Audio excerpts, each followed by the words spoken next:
पैमाने पे बेरोजगार कैसे हैं नौजवान, नौकरी नहीं है, रोजगार नहीं, और फिर आप नौकरी कौन सी दे रहे हैं? आप बड़ा पढ़ा लिखा लड़का आपका डिलीवरी बॉय बन गया। उत्तर प्रदेश में भाई साहब 47 लाख लोगों ने अप्लाई किया 60,000 इंस्पेक्टर की नौकरियों के लिए। ठीक है, 47 लाख मैंने खुद देखा। और वो पेपर जो लीक हुआ था, और अगर रिजल्ट आ गया होता, हो सकता था कि 2 लाख बच्चों को 100 में से 100 नंबर मिले होते।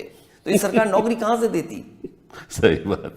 तो अगर आपके इतने बच्चों ने पेपर लिखा, पेपर लीक हुआ और 2 लाख बच्चों को 100 नंबर आ गए होते, तो परीक्षा कहां देते? इसलिए उन्होंने उस परीक्षा को रद्द किया।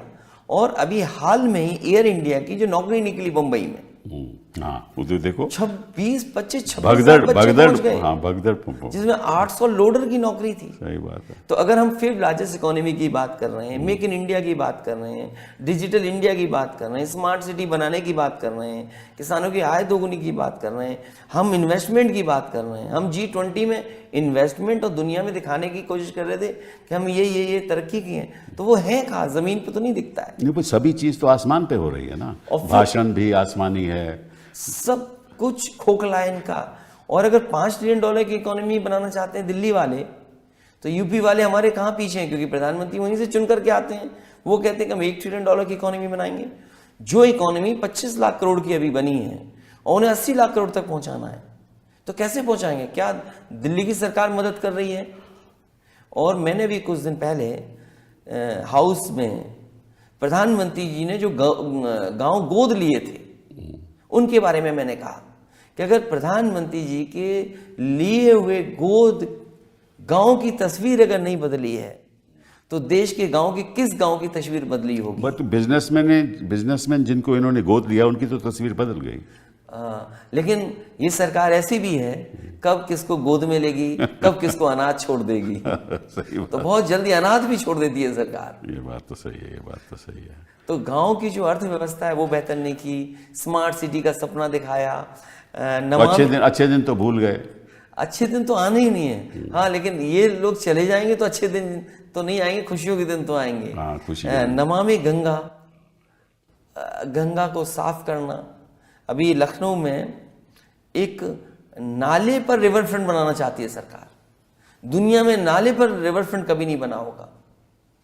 कुकरेल नाला है। ये तो हर चीज यूनिक। नाले में से पहले कुकिंग भी करते थे, आपको याद होगा ना, वहां पर नाले से तो कुछ भी हो सकता है। क्या आप बता रहे हैं, किस रास्ते पे जा रहे हैं? जिस देश को इंफ्रास्ट्रक्चर चाहिए, महंगाई कम होनी चाहिए, नौकरी निकले, किसान का भला हो, वहां दूसरी दिशा में ले जा रहे हैं। देश की राजनीति को बदलना होगा और आप लोगों को सब एकजुट होकर इस पे बहुत संघर्ष करना होगा। और देश की आम जनता आपके साथ है। आपको शुभकामनाएं। हम भी आप लोगों के साथ हैं कि हम भी चाहते हैं कि देश उज्जवल हो और गरीब आदमी को शिक्षा मिले, सम्मान मिले और स्वास्थ्य की उसकी समस्या हो वो मैं इतनी महंगी ना हो। जब तक ये नहीं होगा तब तक देश आगे बढ़ नहीं सकता।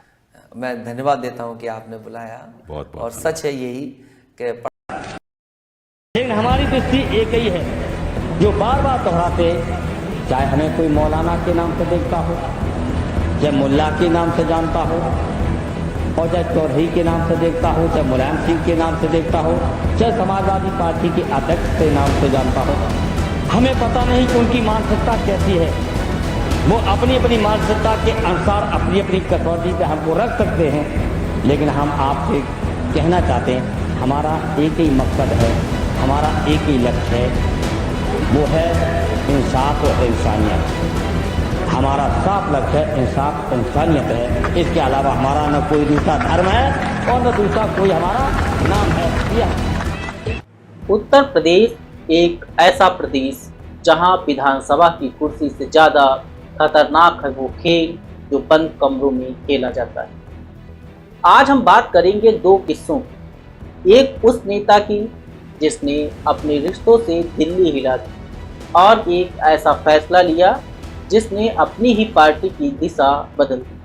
और दूसरी एक ऐसी महिला नेता की जिसने एक रात कमरे में बंद करने की कोशिश हुई, लेकिन वही रात उसे इतिहास की सबसे शक्तिशाली महिला नेताओं में से एक बना गई। ये सिर्फ किस्से नहीं, पावर, धोखे, उभार और पतन की कहानी है। शुरू करते हैं।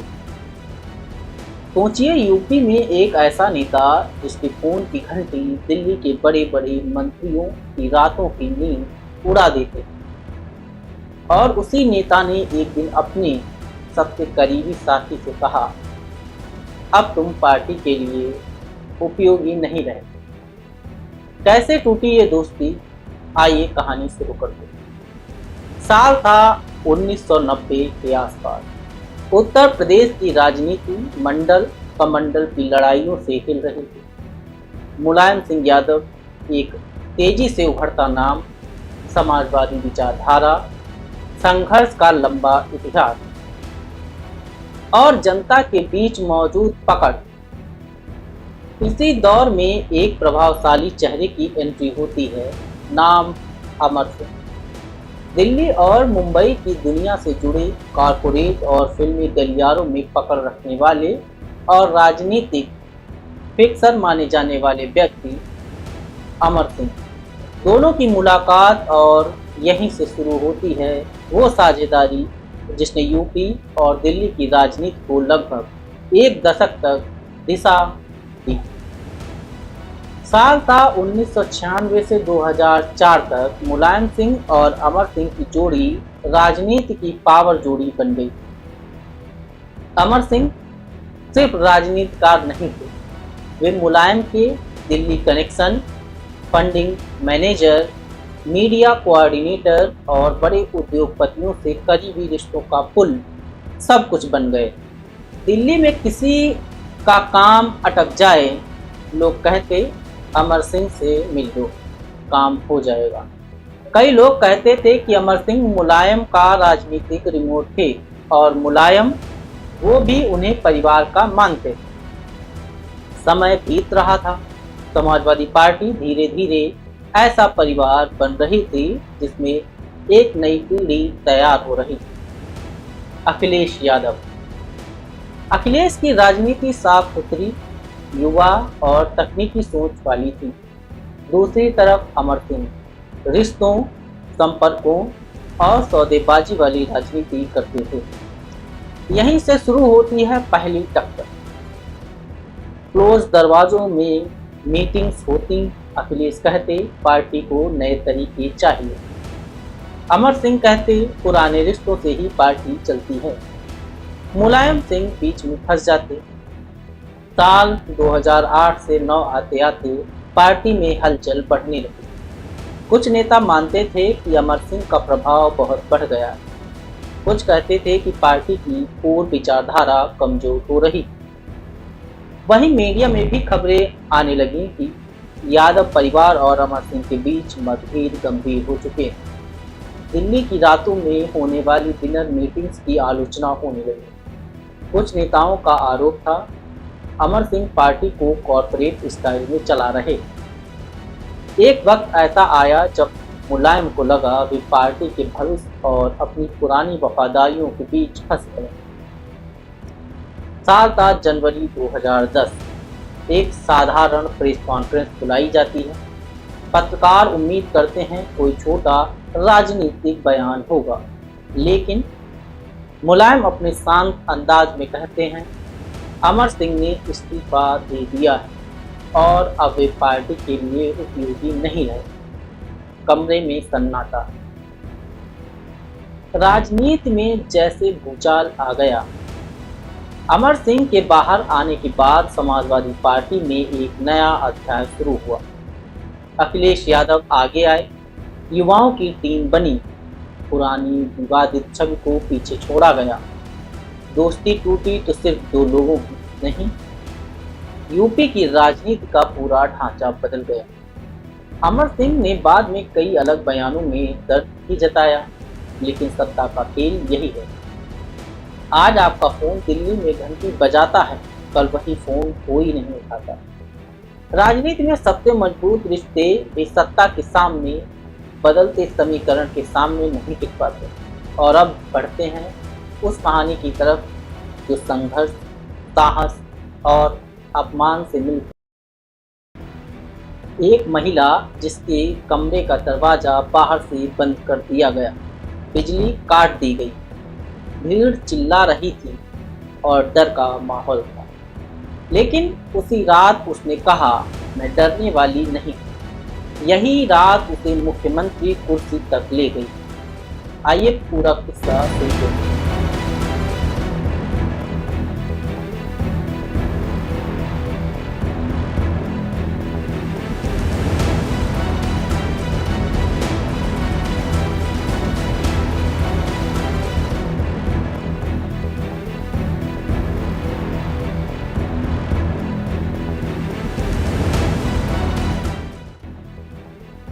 साल था 1980 के दशक का वो अंत। काशीराम के साथ एक तेज तर्रार, बेबाक, शिक्षित महिला नेता उभर रही, नाम मायावती। दलित समाज उन्हें अपनी उम्मीद की तरह देख रहा था। उनका स्टाइल सीधा, स्पष्ट और किसी से न डरने वाला। यूपी की भगदड़ भरी राजनीति में यह आवाज अलग थी। साल 1993, मंडल और अयोध्या की राजनीति का समय। इस माहौल में समाजवादी पार्टी और बीजेपी दोनों बड़े खिलाड़ी बन चुके थे। तभी तय हुआ वो अप्रत्याशित गठबंधन, समाजवादी पार्टी और बहुजन समाज पार्टी। मुलायम सिंह मुख्यमंत्री बने, मायावती सहयोगी थी। लोग कहते थे ये गठबंधन विचारधारा से ज्यादा मजबूरी है, लेकिन सरकार चल रही है। फिर शुरू हुआ तनाव। उन्नाव से लेकर गोरखपुर तक खबरें फैलने लगी। दोनों दलों के कार्यकर्ताओं में झड़पें हो रही थी। नेताओं के बीच बयानबाजी बढ़ रही है और फिर अचानक गठबंधन टूट जाता। सरकार गिरने की कगार पर पहुंच जाती, लेकिन असली तूफान तो अभी बाकी था। 2 जून 1995, लखनऊ का guest house, state guest house. Mayawati अपने कुछ विधायकों के साथ वहां बैठी। गठबंधन टूट चुका था। समाजवादी पार्टी समर्थक नाराज थे। अचानक गेस्ट हाउस के बाहर भीड़ जमा होने लगी। रिपोर्ट्स के मुताबिक गेट बंद कर दिया गया था, बिजली काट दी गई, अंदर मौजूद लोगों को धमकाया गया। मायावती को एक कमरे में रोक कर रखा गया। हवा में डर का माहौल था और कमरे के अंदर तनाव। उन तनाव भरे पलों में मायावती ने जो कहा वही इतिहास बन गया। मायावती ने कहा, मैं डरने वाली नहीं हूं, मैं सरकार बनाऊंगी। केंद्रीय सुरक्षा बलों को दखल देना पड़ा। मायावती सुरक्षित बाहर निकाली गई और रात के अंधेरे में ही बीजेपी ने समर्थन का फैसला किया। यह राजनीति की सबसे नाटकीय रातों में से एक। 4 दिन बाद 6 जून 1995 उत्तर प्रदेश विधानसभा में इतिहास रचा गया। मायावती ने शपथ ली, उत्तर प्रदेश की पहली दलित महिला मुख्यमंत्री बनने की। गेस्ट हाउस कांड ने उन्हें डिगाया नहीं, बल्कि उन्हें राजनीति की सबसे ऊंची कुर्सी तक पहुंचा दिया। इस घटना ने यूपी की राजनीति को हमेशा के लिए बदल दिया। समाजवादी पार्टी और बहुजन समाज पार्टी के रिश्ते कभी पहले जैसे नहीं रहे। दलित राजनीति को एक मजबूत केंद्र मिला। मायावती लौ इच्छा शक्ति वाली छवि देश भर में फैल गई और गेस्ट हाउस कांड का भारतीय राजनीतिक इतिहास की सबसे चर्चित घटनाओं में शामिल हो गया। यह सिर्फ सत्ता की कहानी नहीं, यह अपमान से उठकर अधिकार लेने की कहानी है। तो यहाँ थे 2 किस्से, एक दोस्ती के टूटने की जिसने एक पार्टी की दिशा बदल दी, और एक ऐसी महिला की कहानी जिसने डर की दीवार को तोड़कर सत्ता की सीढ़ियां चढ़ी। उत्तर प्रदेश की राजनीति सिर्फ जीत और हार का खेल नहीं, यह उन लोगों का मंच है जो हालात से लड़कर इतिहास लिखते हैं। अगले एपिसोड में मिलते हैं, जहां हम एक और राजनीतिक अध्याय खोलेंगे। धन्यवाद।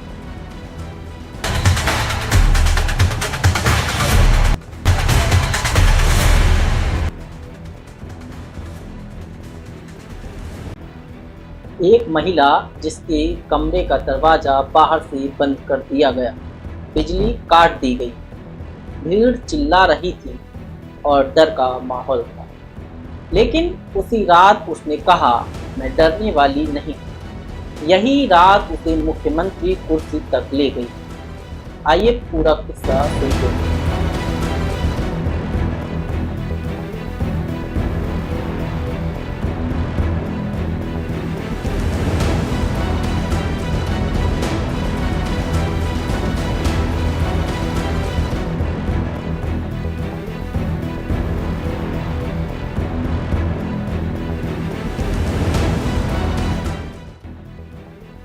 साल था 1980 के दशक का वो अंत। काशीराम के साथ एक तेज तर्रार बेबाक शिक्षित महिला नेता उभर रही, नाम मायावती। दलित समाज उन्हें अपनी उम्मीद की तरह देख रहा था। उनका स्टाइल सीधा, स्पष्ट और किसी से न डरने वाला। यूपी की भगदड़ भरी राजनीति में यह आवाज अलग थी। साल 1993 मंडल और अयोध्या की राजनीति का समय। इस माहौल में समाजवादी पार्टी और बीजेपी दोनों बड़े खिलाड़ी बन चुके थे। तभी तय हुआ वो अप्रत्याशित गठबंधन, समाजवादी पार्टी और बहुजन समाज पार्टी। मुलायम सिंह मुख्यमंत्री बने, मायावती सहयोगी थी। लोग कहते थे ये गठबंधन विचारधारा से ज्यादा मजबूरी है, लेकिन सरकार चल रही है।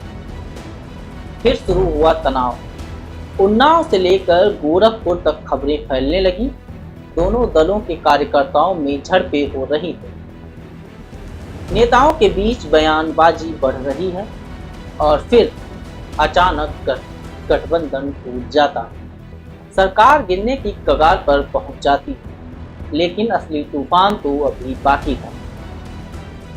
2 जून 1995 लखनऊ का guest house, state guest house. Mayawati अपने कुछ विधायकों के साथ वहां बैठी। गठबंधन टूट चुका था।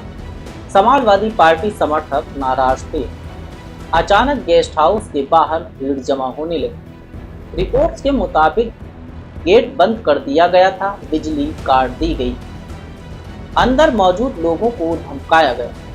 मायावती को एक कमरे में रोक कर रखा गया। हवा में डर का माहौल था और कमरे के अंदर तनाव। उन तनाव भरे पलों में मायावती ने जो कहा वही इतिहास बन गया। मायावती ने कहा, मैं डरने वाली नहीं हूँ, मैं सरकार बनाऊंगी। केंद्रीय सुरक्षा बलों को दखल देना पड़ा। मायावती सुरक्षित बाहर निकाली गई और रात के अंधेरे में ही बीजेपी ने समर्थन का फैसला किया। यह राजनीति की सबसे नाटकीय रातों में से एक। 4 दिन बाद 6 जून 1995 उत्तर प्रदेश विधानसभा में इतिहास रचा गया। मायावती ने शपथ ली, उत्तर प्रदेश की पहली दलित महिला मुख्यमंत्री बनने की। गेस्ट हाउस कांड ने उन्हें डिगाया नहीं, बल्कि उन्हें राजनीति की सबसे ऊंची कुर्सी तक पहुंचा दिया। इस घटना ने यूपी की राजनीति को हमेशा के लिए बदल दिया। समाजवादी पार्टी और बहुजन समाज पार्टी के रिश्ते कभी पहले जैसे नहीं रहे। दलित राजनीति को एक मजबूत केंद्र मिला। मायावती लौ इच्छा शक्ति वाली छवि देश भर में फैल गई और गेस्ट हाउस कांड का भारतीय राजनीतिक इतिहास की सबसे चर्चित घटनाओं में शामिल हो गया। यह सिर्फ सत्ता की कहानी नहीं, यह अपमान से उठकर अधिकार लेने की कहानी है। तो यहाँ थे 2 किस्से, एक दोस्ती के टूटने की जिसने एक पार्टी की दिशा बदल दी, और एक ऐसी महिला की कहानी जिसने डर की दीवार को तोड़कर सत्ता की सीढ़ियां चढ़ी। उत्तर प्रदेश की राजनीति सिर्फ जीत और हार का खेल नहीं, यह उन लोगों का मंच है जो हालात से लड़कर इतिहास लिखते हैं। अगले एपिसोड में मिलते हैं, जहां हम एक और राजनीतिक अध्याय खोलेंगे। धन्यवाद।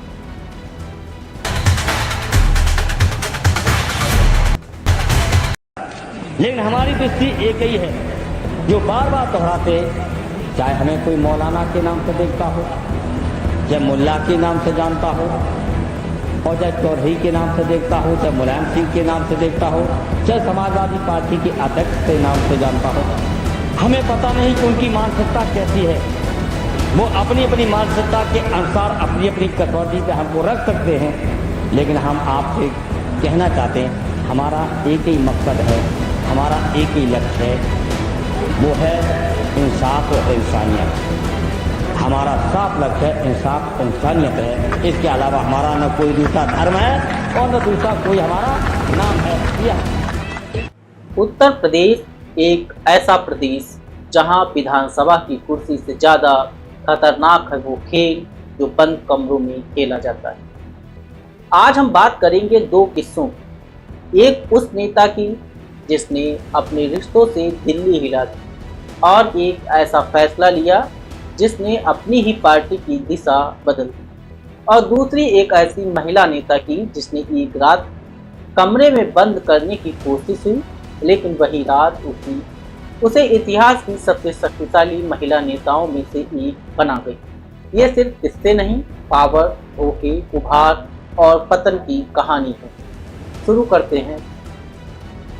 सोचिए, यूपी में एक ऐसा नेता जिसके फोन की घंटी दिल्ली के बड़े बड़े मंत्रियों की रातों की नींद उड़ा देते, और उसी नेता ने एक दिन अपने सबसे करीबी साथी से कहा, अब तुम पार्टी के लिए उपयोगी नहीं रहे।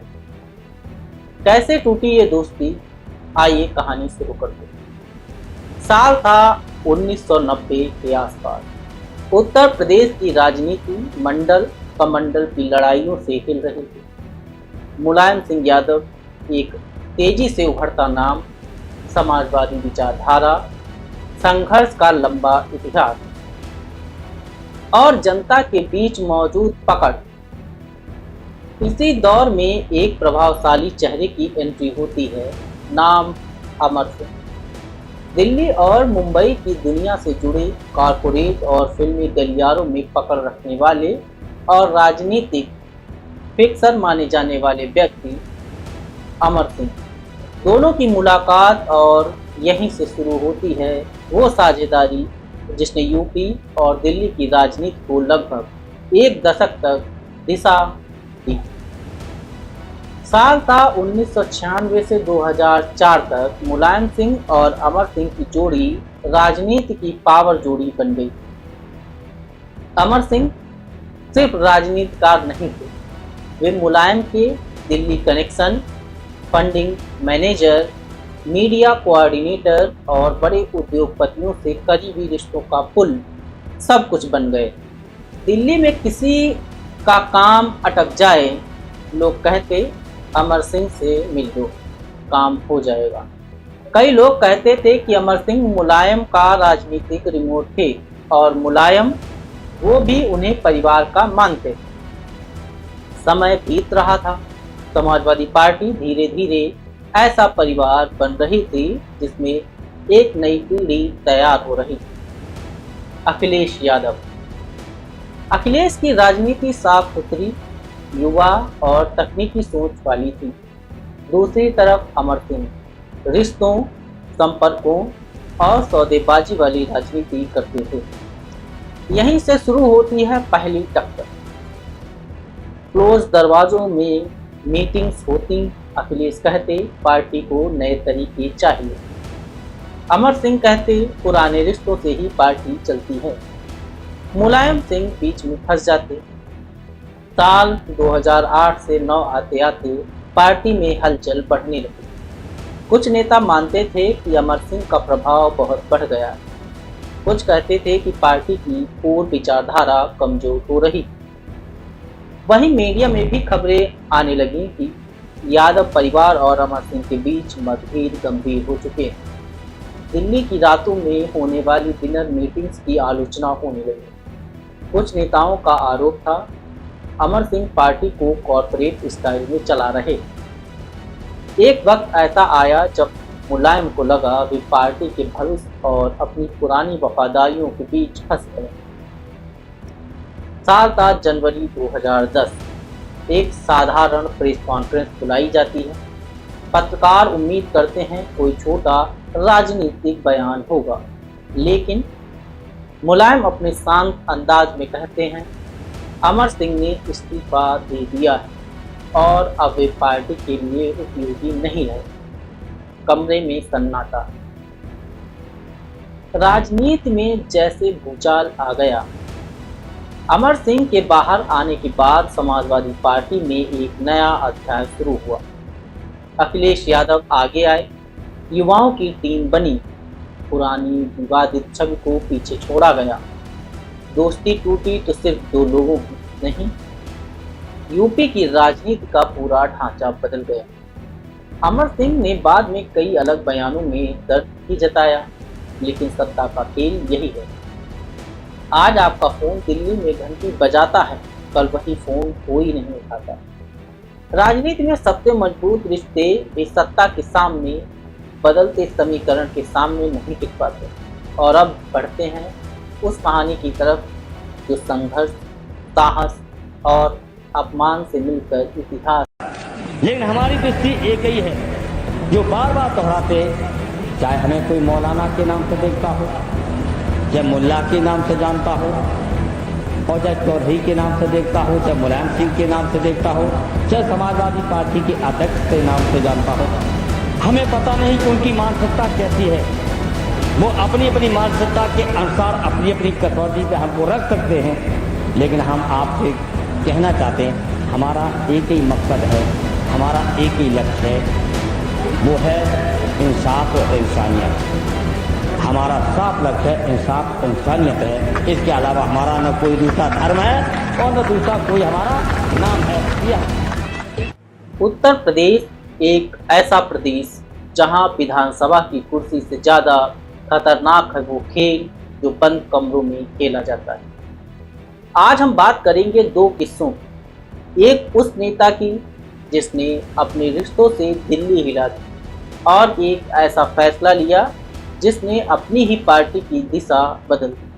और दूसरी एक ऐसी महिला नेता की जिसने एक रात कमरे में बंद करने की कोशिश हुई, लेकिन वही रात उसे इतिहास की सबसे शक्तिशाली महिला नेताओं में से एक बना गई। ये सिर्फ किस्से नहीं, पावर, धोखे, उभार और पतन की कहानी है। शुरू करते हैं।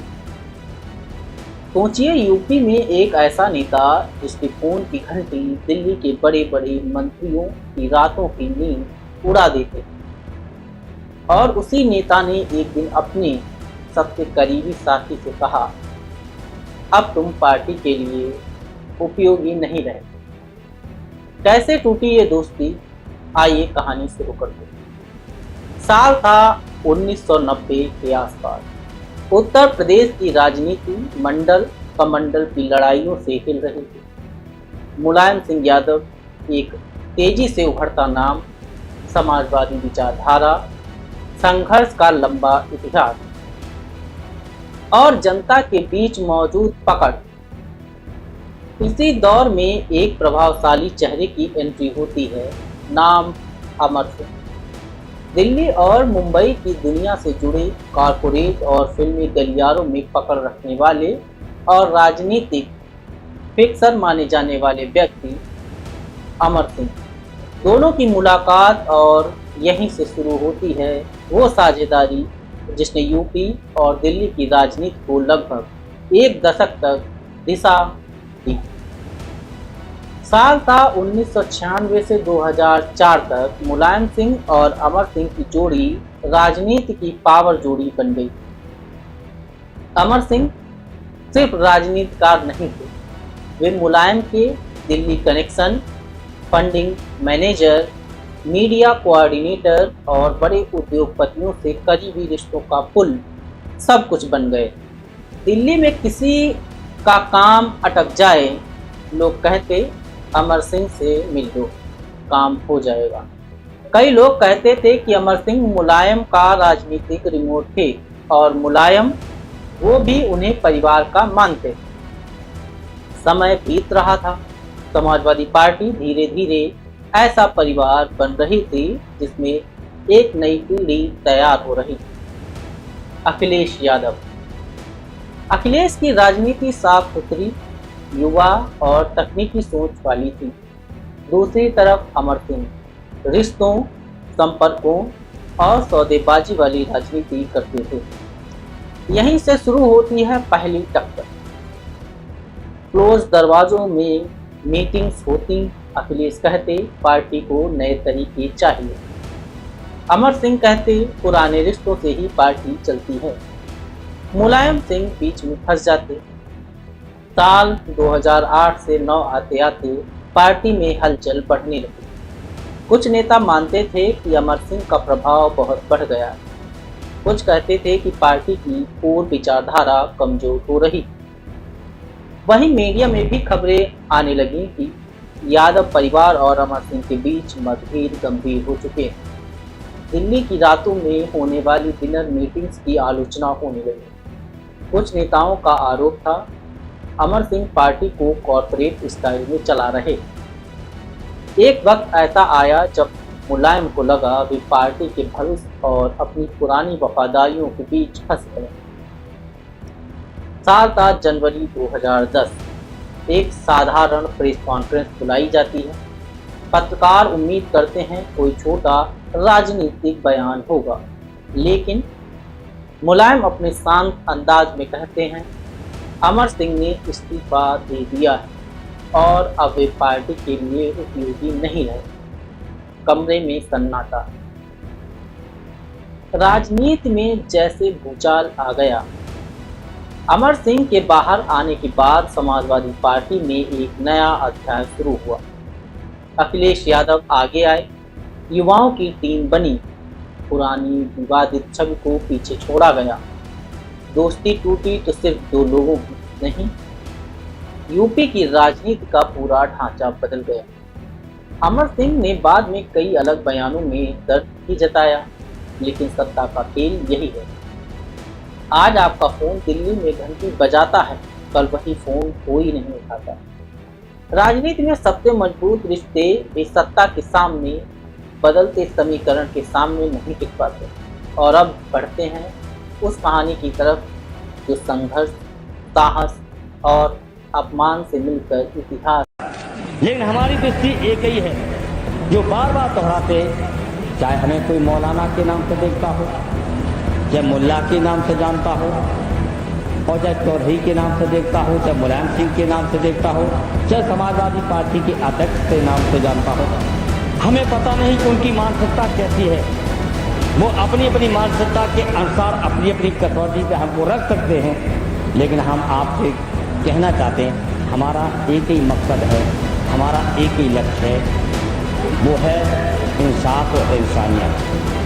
हमारा साफ लक्ष्य है, इंसाफ इंसानियत है। इसके अलावा हमारा न कोई दूसरा धर्म है और न दूसरा कोई हमारा नाम है। उत्तर प्रदेश एक ऐसा प्रदेश जहां विधानसभा की कुर्सी से ज़्यादा खतरनाक है वो खेल जो बंद कमरों में खेला जाता है।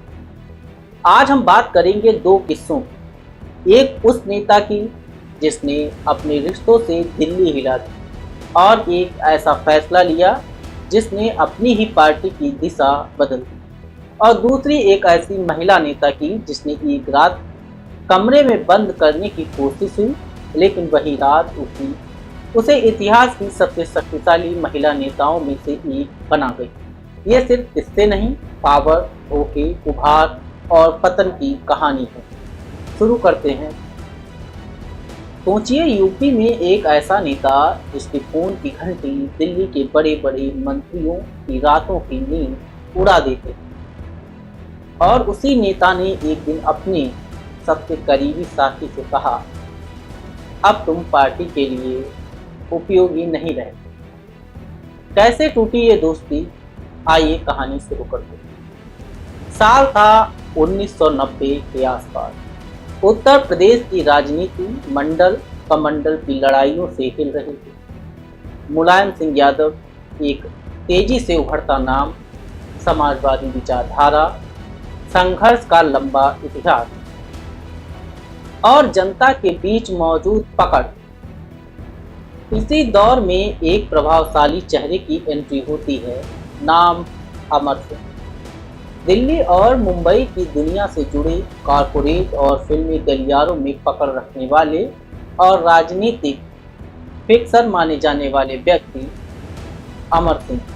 दोनों की मुलाकात और यहीं से शुरू होती है वो साझेदारी जिसने यूपी और दिल्ली की राजनीति को लगभग एक दशक तक दिशा दी।